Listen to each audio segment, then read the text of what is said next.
In this video, I'm going to be sharing with you a step-by-step smart money trading strategy from beginning to end. Full guide, nothing left out. This is the exact strategy that I personally use on a consistent daily basis. This is also the exact strategy that I use to catch the exact trade that you're seeing running through right now. And in this video, we'll be breaking down this trade in detail. Along with that, this is also the exact trading strategy that the members of my Inner Circle program has used to go on and get funded like this and take payouts like these. So stick around in this video. You will not want to miss it. It's probably one of the best videos I've ever created. Let's get into it. Okay, first and foremost, step number one is building a directional bias. A directional bias is something that tells us whether price is going to trade higher or whether price is going to trade low. This is essentially market structure.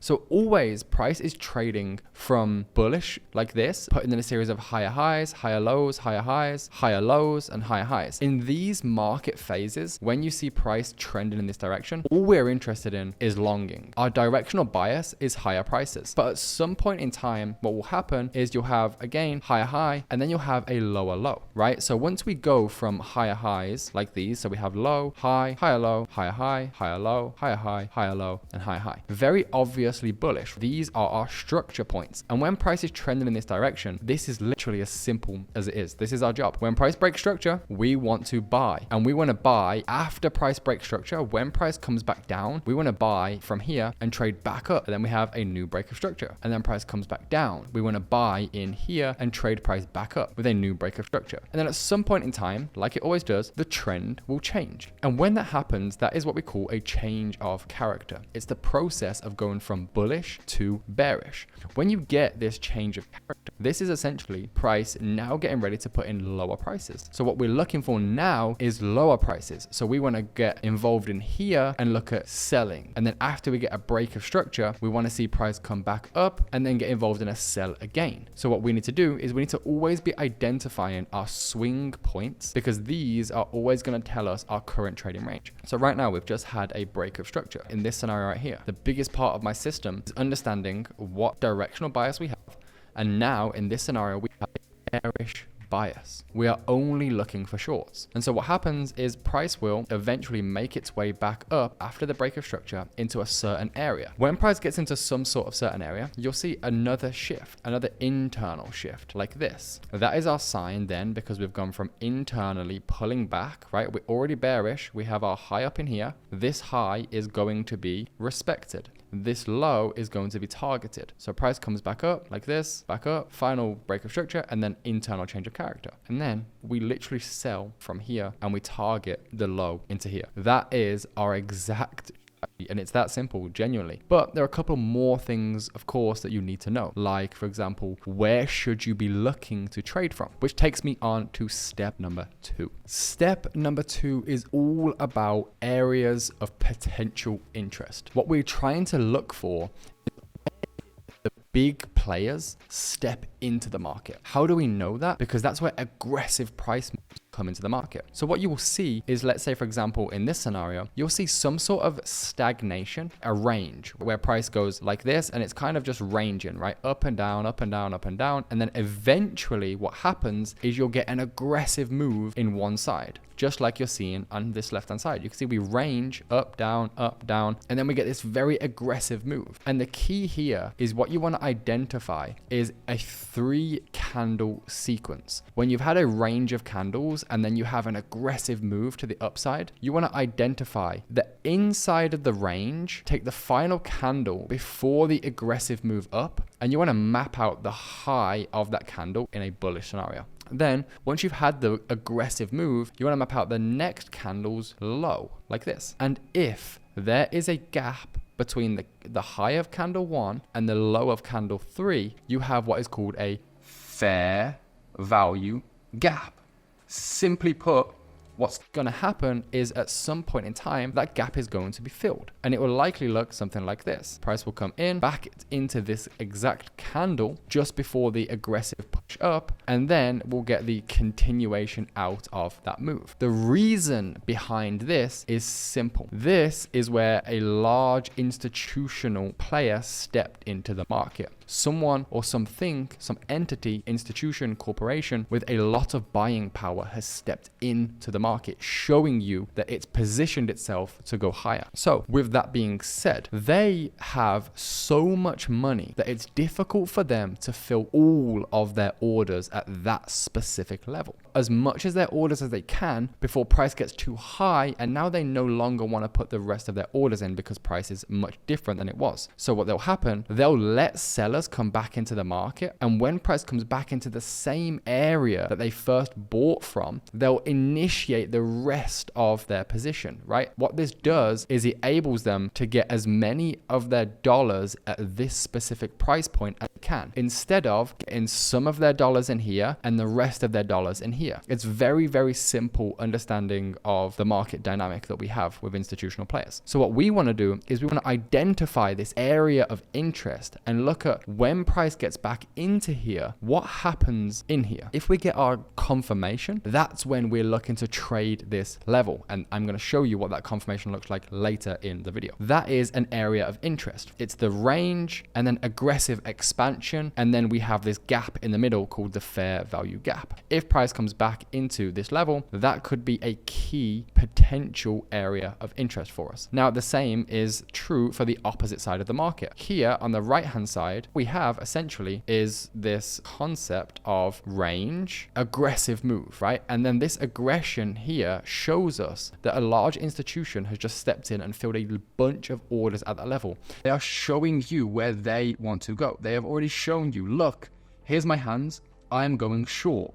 That's why the market is melting. This range right here, like this, we have a range where buyers and sellers are interacting with each other. And then the buyers have become exhausted. Institutional entities step into the market and clear out all of those orders in that level. And that pushes price aggressively to the downside. And so what we are literally identifying is that final buy before the aggressive move. The third and the first candle do not meet each other, fair value gap. Then we are waiting for price to return to that same level. And then we want to see a certain confirmation inside of that level, like this, right? Remember our market structure, a certain type of confirmation that tells us, yes, we are correct. This is an institutional level, and that has been proven with this price shift. Now we are ready to go. Let's get involved. And then we look at getting in here and getting out where? At this level right here. But there is another layer to this. There's actually an area that we need to make sure we stay clear of, or in some cases, a level that we can exploit just like smart money do. And that is step number 3, which is identifying retail liquidity to avoid or to target. So very, very quickly, what is liquidity? Now, liquidity, simply put, just means money in the market. So how do we identify liquidity in the market? You've heard everybody talk about liquidity, liquidity, liquidity, but what is it really? It's simply just the entries, stop losses, and take profits of other market participants. So why is that liquidity? Well, every time you get tagged into a trade or you enter a trade, you add liquidity to the market. You have now bought or sold a certain pair. Now, every time that you get a stop loss, you have to buy or sell back that pair at a loss. That is a stop loss. But liquidity is coming into the market, right? You don't open a trade and then just get out of a trade. No, you buy or sell, and then you buy or sell again the same amount back to the market at a loss, at a different price. Let's say you bought an apple for $1. You put liquidity into the apple market, but then it hits your stop loss. You don't just close the apple. You sell the apple for $0.5 and you take a $0.5 loss. So both your entry and your exit are liquidity. But the same is true for the take profit. Every time you enter into a trade, right, you buy or sell the apple for $1. Your goal is to what? Sell the apple for $5. So when it gets to that take profit level, you are selling the apple at a higher price. Or if you're shorting, you're selling the apple at a lower price and you are making the difference, right? So every time then you enter into a trade or you close a trade for a stop loss or a take profit, you put liquidity into the market. Now here's where it gets interesting. The big players in this market, the ones who really move the markets, they know all of the different places where you are going to buy or get out of your position because it's so predictable, right? Any broker that you will sign up to will gonna teach you trend lines, support and resistance, equal highs, all of these vague concepts on how you should trade. And unfortunately, that is the way that 95% of traders trade. And so when I say retail liquidity, I'm referring to, we have to identify where is everybody else getting into the market and where is everybody else getting out of the market, and how can we avoid those areas, because smart money use that liquidity against them, because for every buyer there needs to be a seller. So if smart money want to take price lower, they want to sell price up, well, they need someone on the other side of the market to take the opposite side of the position. For every buyer there needs to be a seller to support the transaction. If there's only a buyer but there's no seller, there's no transaction that will take place. So what does smart money do? Because they're smart, they understand, okay, we know all of these different types of trading strategies, so let's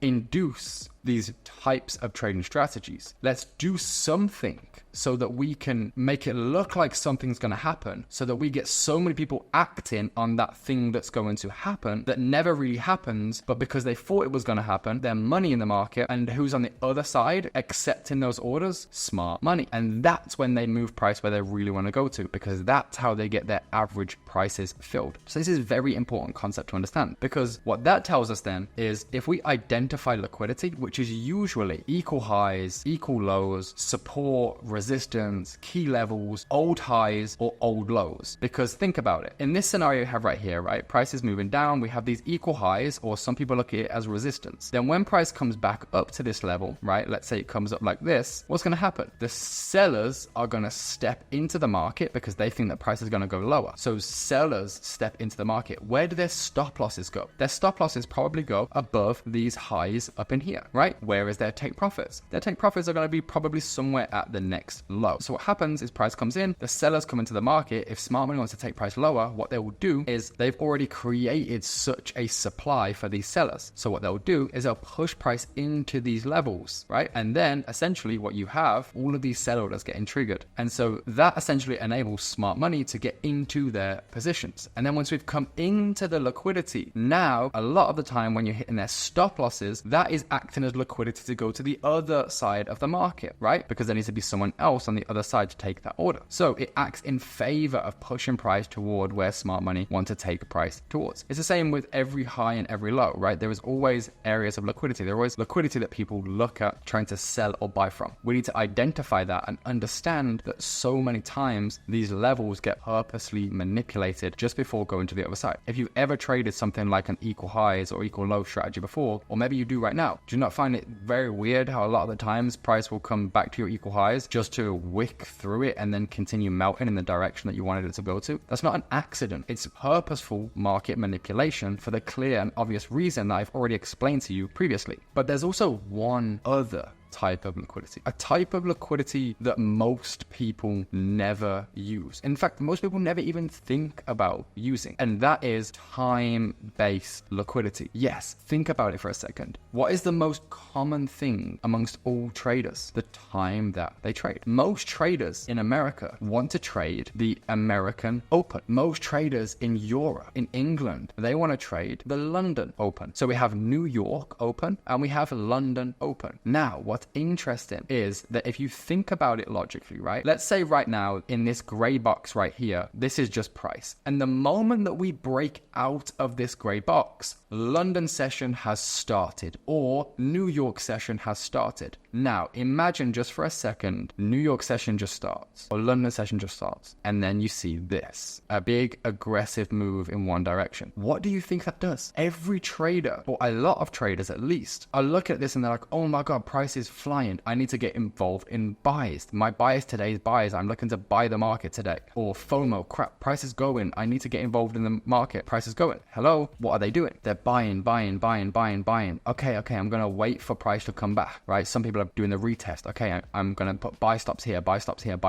Okay, my stop loss is going to go below an old low or below these lows, right? Again, another thing that you oftentimes have is, what do we have here? We have relatively equal highs as well. So it's combined time and liquidity. We have relatively equal highs, and then those highs have just been broken. And so what do you think everyone's looking at now? Oh my God, New York session just started. We've just broke a major high. Buy.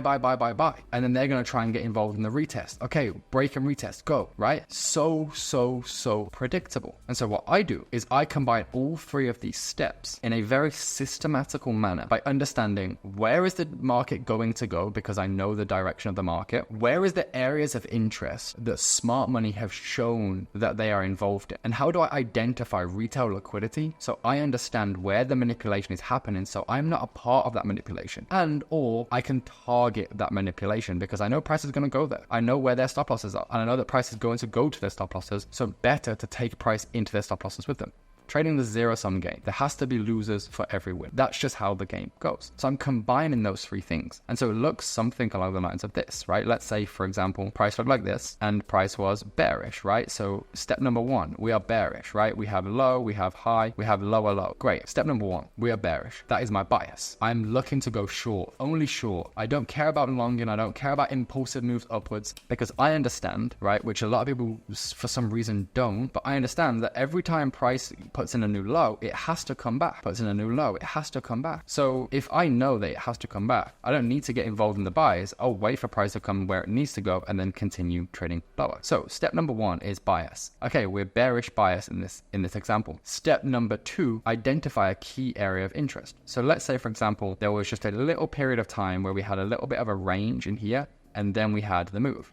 Right, just before this. Well, that shows me that smart money had just stepped in and got involved here. So let's say I have an area of interest, right? An area of potential interest. Well, I want to combine that with liquidity. So I know that just before my area of interest, I have the liquidity up here, the liquidity down here. I know that London session is about to just start right now, or New York session is about to just start right now. So therefore I have a key level, right? A key high, a Asia high or a London high as liquidity. And so I want to see, okay, I'm bearish. I'm only looking for shorts. I have a point of interest. Perfect. I have liquidity. Perfect. I want to see, before it even happens, I want to see a manipulation of everyone's liquidity. And then I want to see mitigation of a point of interest. And then I want to see confirmation, a market structure shift that tells me, yes, you are correct. I don't want to guess and gamble on every area. I want the confirmation. I want price to show me that I'm correct. And then I will answer. It's like being in a casino where you're playing a game of poker, but you get to see your opponent's hand before you even have to bet any money. You're not going to lose in the long run. So we pull back, we get in here, and I just want to take and continue riding the wave of the overall trend. And that, ladies and gentlemen, is the exact model that I trade. And to prove that to you, I'm going to now walk you through a step-by-step example in the live markets, showing you an exact trade that I broke down, right, for my members. It's an exact trade that I took. I'll upload the screenshot right here. Before my session with my members on Wednesday, the 7th of August, I showed them this, which is exactly what you're looking at right now. And then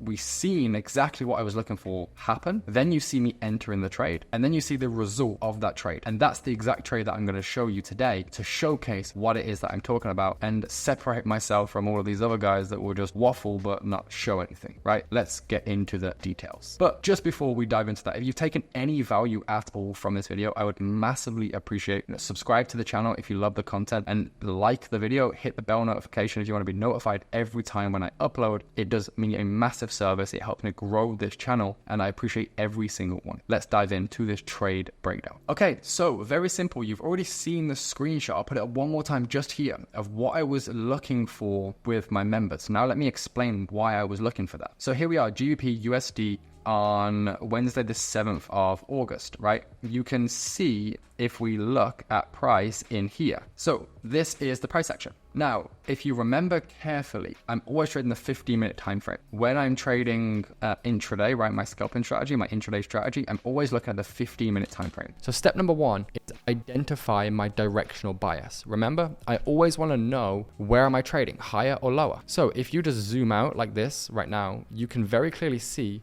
that price, we had a low, we had a high, and then we broke the low that was in control, give us a break of structure to the downside like that. And then this is the current low. And currently we are sitting between the old swing high up here and the current low down here. That is our trading range. Therefore, I only want to go short, right? I'm not interested in longing. I'm interested only in shorting. I'm interested only in taking out this low down here because I know that that's the next target for price. It just needs to have somewhat of a pullback, right, before trading into that level. And I will sit patiently and wait for price to come into all of the other steps and show me that it's ready to do that.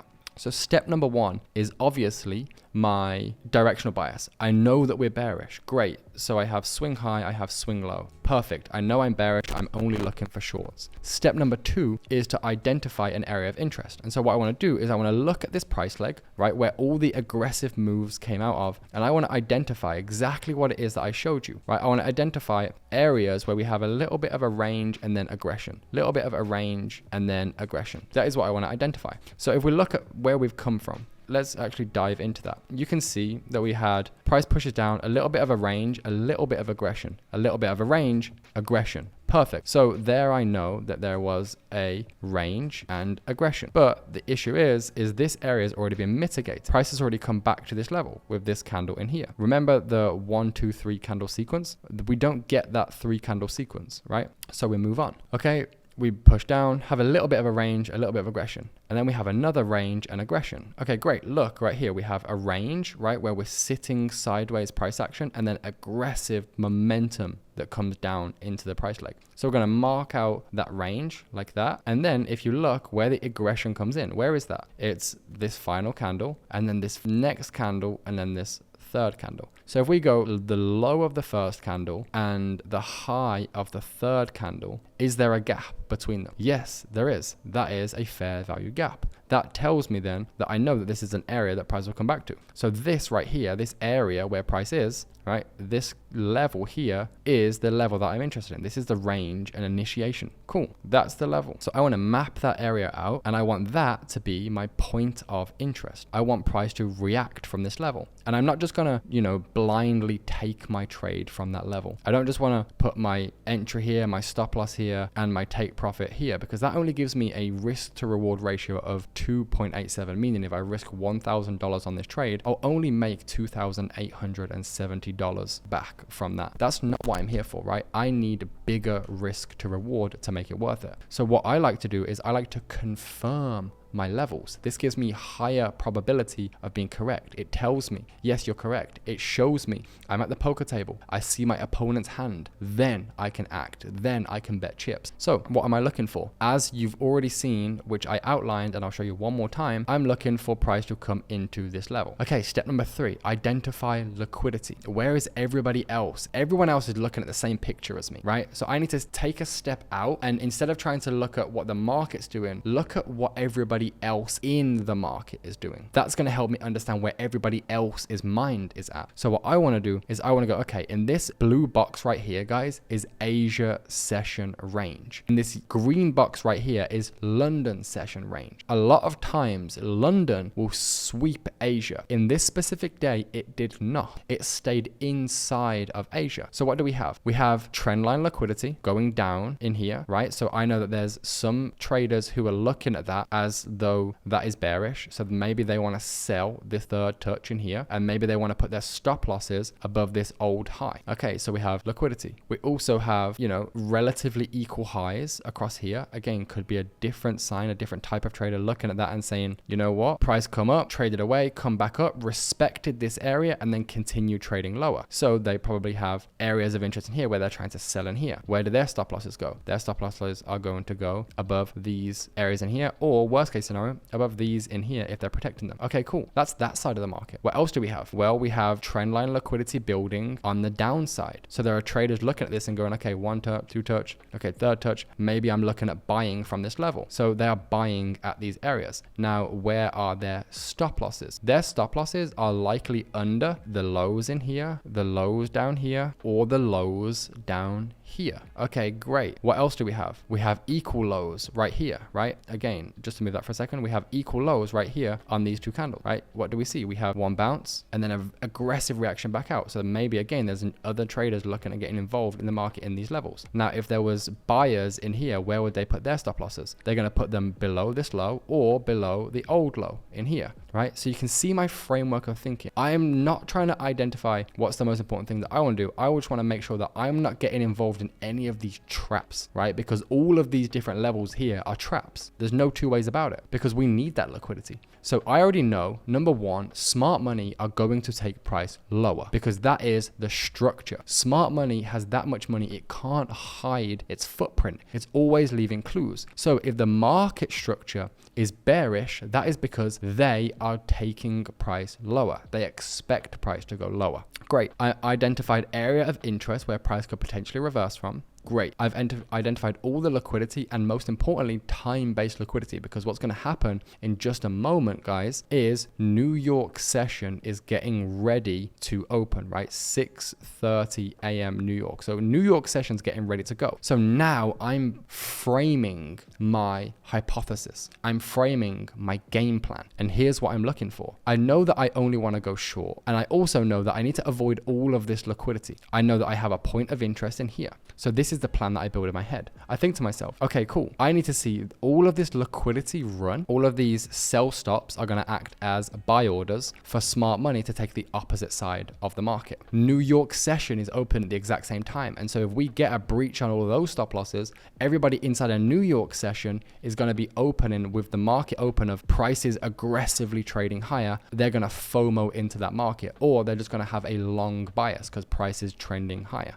Great. So now I know that when New York opens, there's going to be a lot of buys as well, which is smart money is going to be able to absorb with their positions. Okay, great. More buyers, right? Unfortunately, in this market, 95% of people lose money. So you just need to understand what most people are doing and do the opposite, right? I think as Warren Buffett says, literally do the opposite of what everyone else is. And that's the game we're playing. So all of these New York traders are going to get involved in here and they are going to buy, and then we're going to use that liquidity. And then price is going to maybe come into this area, but I'm only going to get interested in this area if I drop to a lower time frame and I see this pattern. I see a push up, pull back, push up, shift. That tells me that there are sellers at this level. So now I can position myself with those sellers, right? And what's a lot of other traders doing? A lot of other traders that are breaking this high right here, they're going to try and buy again in here, right? Break and retest. So there's going to be more buyers in here, enabling what? Smart money again to get involved in the market. So all of these buyers in here, where are they going to put their stop losses? Probably below this low, maybe below these lows. So that essentially enables me to understand that all of these guys are also liquidity, because what happens is if price comes down to these levels in here, well, what happens? In fact, it's a domino effect, right? If price comes into the first liquidity pocket, all of these stop losses of these buy positions get executed as sells. So price sells lower into more liquidity, which pushes price further into more liquidity, which pushes price further, which pushes price perfectly into my take profit level. My take profit is just going to be at these lows down here, because after that, I don't know what's going to happen. There's no more liquidity and there's no more footprint just yet for smart money. Once that's happened, the trade idea is complete. And that's exactly what I was waiting for. And that's exactly what you can see in the screenshot that I share with you, that I give to my inner circle members right before that trading session happened. Which reminds me, if you guys are looking to become a consistently profitable trader, get funded and make up to $10,000 a month from trading consistently, and you want to work with me in a private mentorship, then below this video is a link that will allow you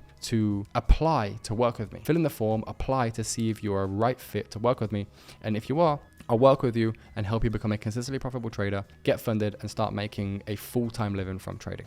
But let's break the trade down. So essentially, we're just looking for the manipulation of these levels into this high. So I'm literally looking for exactly what you see on the screenshot, which I'm going to share with you right now once more. I'm looking for this. So let's play price and see what actually happens. Close this. So we begin breaching into these highs, but what else do we do? At the exact same time, now we create more equal highs. So there's more liquidity above these highs. And once price has breached all of this liquidity, and think about it right now, right? Now everybody's gearing up for New York session. So everybody's looking at this from New York and they're thinking, oh my God, price is exploding. I want to get involved on this move and take price higher. So they're buys, right? They're putting their buy orders in these levels. And so smart money is able to use the other side of that market. And then essentially they're putting their stop losses below these lows. Or you have the retest guys where it's like, okay, price is rocketing. Okay, when price comes back down to here or here or here, I'm going to look at longing again. And so buys come in here again. So for me, when price comes into this area, Again, like I said, I'm not just entering from this area. I want to now drop down to the 1 minute time frame. Yes, the 1 minute time frame. And I want to do the same thing that I always do. I want to look at the market structure. You can very clearly see that at this moment in time, the market structure is bullish. So all I want to see is a change. I want to see, because right now I don't want to sell. So I don't want to go short if price is trending in the upward direction. I want to see, just like again, the poker, I always reference this. I want to see the market show me that it's now going down so that I can get involved in that, because that's my confirmation. And because I dropped to the lower time frame, because I dropped to the 1 minute time frame, my stop loss is going to be so much smaller that I'll have a much larger risk to reward ratio, which will make me more money. So that's what I'm waiting for. I'm waiting for a break of this low. And my scenario is either scenario A, we have something like this, and then I short, or scenario B is I have something like this, and then I want to see this, and then I can short. Either way, I'm waiting for price to go bearish. So we're waiting. Okay, price is currently sitting in this range. Now notice what's actually going on right here, right? With price ranging like this, again, price is ranging like this, which means that right now there are lots of orders taking place at this same price level, which means there's a battle right now between buyers and sellers, right? A very obvious battle, because it's New York open, so there's a lot of volatility, but price is staying in the same range, which means at this key level, after we've taken all this liquidity coming out of this area, there's loads of people that are like, I want to buy the market and hit this level, and smart money are absorbing all those orders in this process. That's why price is staying at this level and continues to stay at this level for an extended period of time until you get finally the buyers, right? The buy orders in here get exhausted. There's no more orders waiting to be filled from buyers at this level, right? There's only sellers that take over the market. And when I see that, I see those sellers take control of the market. Remember what we're looking for. We're looking for a range and then the aggressive move to the downside. And then I would want to look at taking pretty much the entire range, if I can, right? If it makes sense from a risk reward perspective, the entire range of price like this, because this is where the orders are transacting. And then there's the aggression. And then we can come back in here to mitigate the rest of the orders, and it'll be met with, bearing in mind what you have to understand from this level right now is that there are so many people or orders in this level that have just been transacted at sells, right? There's so many sell orders in this level. You can see it very clearly, like buyers and sellers are aggressively reacting. Sellers have come out on top. They have won. And we have shifted bearish. So it's told me that we're going lower. So now if price comes back into here, what's going to happen? All of these sell orders are going to be protected, right? The people who are short in the market in here have a vested interest in protecting their position. If that means that they have to deploy more capital so that they don't lose money, that is what they will do, especially large players, right? So I just want to understand that concept, and I want to put my shorts in here. I want to put my stop loss at the highs up in here, right? 6 pips stop loss. And where do I want to target? Well, if you remember, I'm just expecting the trend to continue, right? So if I go back to the 15 minute, I just want to see all of the liquidity that now sits at the lows down here, right? All of the lows down here is now full of liquidity. All the buyers have been taken out of the market. All of the sellers, have been taken out of the market, right? And now all we have left is all the liquidity down here. So what's going to happen is when this liquidity gets filled, it's going to act as sell orders, because that's how they get out of their positions, which is going to make price go more aggressively to the downside, right? So that is ultimately what I want to look at. I want to look at taking this low out in here. I do have a rule, and I'm going to share it with you, that I take off 50% of my positions at 1 to 5 risk reward. So if I'm risking $1,000 on this trade and I was risking more, then I would have made $5,000, right? And if it run to the full take profit, $1,000 would make me $8,270. And if I close 50% here, then I'll make half, so $2,500. And then if I close 50% here, I'm going to do 4.15, right? So $4,150. Gives me a combination of around about $6,500-ish, nearabouts, if I was to risk $1,000 per trade, and I risk more than $1,000 per trade. So let's see how price plays out in this scenario, right? Let's close this a little bit because it's a little bit big and I like things always organized and clean. And let's just see how price plays out to this level. So price goes a little bit lower, no problem, right? Creates equal highs internally, right? Relatively equal highs, at least internally. Great, no problem. Perfect opportunity to get swept, right? And then price tags into our area. Now notice that we're now back in an area that's heavily protected. So there's a pretty high probability that this area of price could stay intact and could be respected. And then we begin to get our reaction out of that level. So I'm going to speed things up now and go to the 5-minute time frame because I don't want you to sit here and just watch everything, right? Notice that what we have in here is, if we go back to the lower time frame again, is in here, there is still a level of range, aggressive move, first candle, third candle don't meet, fair value gap. So there's still a potential for price to come back into this level. That is why I haven't gone to break even yet, right? That's exactly why I explained why I didn't go to break even when I give this to the members, or when we walked through this